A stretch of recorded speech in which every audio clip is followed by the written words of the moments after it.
তিনি silent killer, বাংলায় যার অর্থ নীরব ঘাতক। ঠিক এমনভাবেই যেন আফগানিস্তানের বিপক্ষে বাংলাদেশকে নীরব ঘাতকের মতোই ম্যাচ থেকে ছিটকে নিয়ে গেলেন তিনি। বলছি মাহমুদুল্লাহ রিয়াদের কথা। ভারতের বিপক্ষে 15 বলে 13, অর্থাৎ স্ট্রাইক রেট 100-র নিচে। অস্ট্রেলিয়ার বিপক্ষে 2 রান, আর দক্ষিণ আফ্রিকার বিপক্ষে শেষ পর্যন্ত থেকেও দলকে জয়ের বন্দরে নিয়ে যেতে ব্যর্থ হওয়া। এমনকি শ্রীলঙ্কার বিপক্ষে শেষ পর্যন্ত টিকে থেকে দলকে যেভাবে ম্যাচ জেতালেন, সেই ম্যাচেও তার ভূমিকা নিয়ে আছে বিতর্ক। তবে রিয়াদ আজকে যা করলেন তার রীতিমতো হাস্যকর, চমকে দেওয়ার মতো একটা ব্যাপার।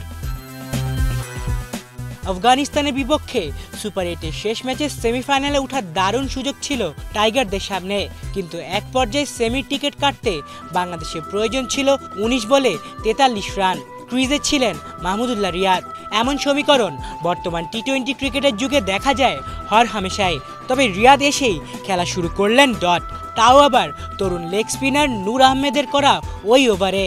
রিয়াদ 5টি বল ডট দেন সেই ওভারে, বাকি বলটি বাউন্ডারিতে পরিণত করেন। মূলত ওই ওভারেই শেষ হয়ে যায় বাংলাদেশের বিশ্বকাপ যাত্রা।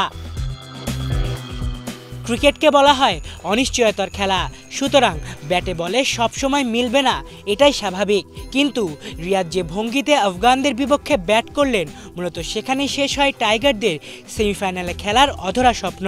তাই তো রিয়াদের এই ইনিংস দেখে সামাজিক যোগাযোগ মাধ্যমে উঠেছে সমালোচনার ঝড়। কেউ কেউ এটিকে বলছেন গা বাঁচানো ইনিংস, আবার কেউ কেউ বলছেন স্বার্থপরের মতোই খেলেছেন তিনি।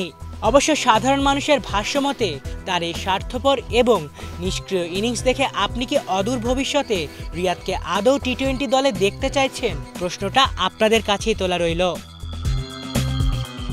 আলিফ চৌধুরী, বাংলা ভিশন।